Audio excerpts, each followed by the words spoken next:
Our clients, like many organizations across the world, are investing in food and beverage as a strategic tool to elevate the employee experience. And our industry, like every industry on earth, is changing because of technology. Technology is this disruptive force that's upending the way everything is worked. And the faster you're able to adapt to it, the faster you're able to build the future. For our clients, they're thinking about the employee experience and how technology could drive it.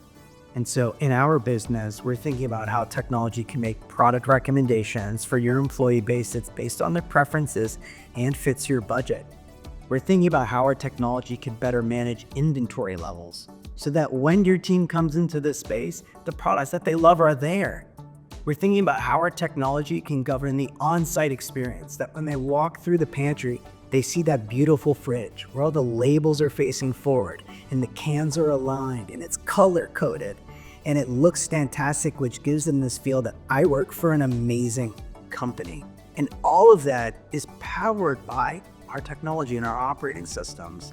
And so when you think about this investment that you're making in your people, your food and beverage program, think about the vendors that are going to use technology that they've developed to be a proprietary solution to change the experience, to build the future. Technology is just makes life a lot more seamless. That's why it's so incredible. I think over time, we've seen new technologies evolve, and we're seeing right now some incredible technologies, especially within AI, that can make our lives easier and also make us smarter, make better decisions without having to run huge analyses. So when I think about technology and how it's so important for our generation, like I think about not only what we're used to now, but also how we're starting to get used to that next level of technology. When you don't have technology available, it's very, very difficult to understand what is and what isn't getting done. And not even just done, but done well, done to the standards that they should be done and that you're paying for. So in order to be able to understand how things are getting done, you need insights, you need visibility into the work that's being done, images of what's happening in your office, or maybe in an office that's remote. There's also spend visibility and being able to actually understand what got delivered on a certain day and what didn't, and what's the team missing and what's the team actually getting delivered, and how do we actually act on that? If something goes wrong, how do we know what went wrong and how do we know what to do about it? So I think technology is it brings all the parties together and make sure that everybody's on the same page and can make great decisions with the same information. I think the platform is a great tool for clients to really just look at their budget. Obviously in live time, they can see where they're trending, if they're, getting close to their monthly budget, or if they're like, whoa, we actually have a lot left. Like, all of the information is there. When I'm talking to clients and I'm specifically talking about their budgets and they're looking how to maximize their budgets with their product list, I like to go to the product tab, product spend tab. We can select certain products and we can see how much they've spent on a 3-month range to the year range on, for example, let's say goldfish. And let's say they've spent $8,000 on bagged goldfish and they have them amongst all 3 floors of their kitchen. And they're like, we need to have goldfish, but I can't spend $8,000 next year. So from there, I would go in and I would say, hey, maybe we just switch goldfish from an individual bag to a bulk option, and we only keep that on 1 kitchen floor. That way there's still goldfish in the office, but you're not going to be spending $8,000. You'll probably be spending closer to maybe $2,000 to $3,000. I always caution against the hidden costs of running your food and beverage program. And I think that's where Crafty really comes in. We advise clients not to just think about the unit cost of the good. If that's all you're thinking about, you're missing all the other expenses that go into running a great food and beverage program.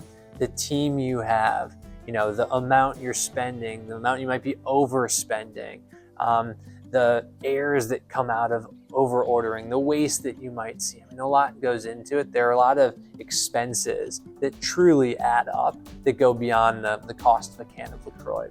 So when we're talking with clients, when we're helping them build great food and beverage programs, we really are trying to talk about the hidden costs that exist before crafty. Budgets are changing across every category of food and beverage. Workplace food and beverage is no different. And your ability to facilitate a really efficient and dynamic budget environment is critical in your role. And it's critical for us as a vendor to be able to work with our clients and say, hey, we understand your budget's changed. Here's what we're going to do tomorrow. Here's what we're going to change right now. We're going to adjust your monthly budgets in future months. We're going to recommend these product substitutions which have a lower unit cost. And we're able to drum up these recommendations and click through our platform. And we're able to think about how this is going to project your spend out differently according to your budget. So these financial movements that are happening dynamically is all about speed. And your ability to react is your ability to be successful for your clients. Something that we did recently that I thought was really impactful is, we used to have a pretty traditional way of thinking about our monthly budget, our monthly spend, with just here's how much we want to spend per month, done, period. And then you order, it goes out, it goes in, whatever. But we really, really dialed down on not only per person per month, but how many items someone, how many is taking or using per month, how many touch points they have. So like, for example, for me, if I come in the office and I make a cup of coffee and I grab a protein bar, that's 2 touch points. And then maybe throughout my day, maybe I'll just grab like a tiny little Snickers or something out of this jar. That's another touch point. Maybe at the end of my day, I'm grabbing a soda just to have a meeting. That's 4, right? So if I, as one individual, have 5 or 6 touch points in one day, right? Maybe that can inform the physical amount of things, like how much quantity in this specific SKU are we ordering and things like that. So we've just been able to get way more efficient. In our platform, there's also like budgetary summaries that I can look at every month, every week, every order even.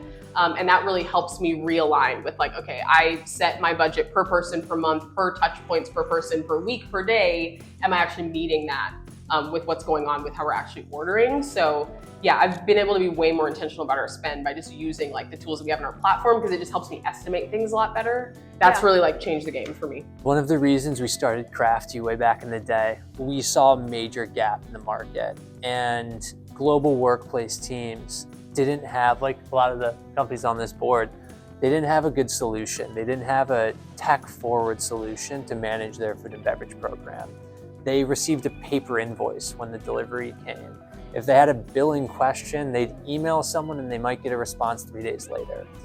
They had no way to understand when that coffee machine was going to be fixed and who's going to be the person coming to fix it. It was a dated space, and there was so much low-hanging fruit. So we started Crafty for a number of reasons, but one of which is we knew that there was a much better way of doing things. And we knew technology would really drive change in the industry. It would make it easier for companies like the ones on this board to run their programs. So there's no going back.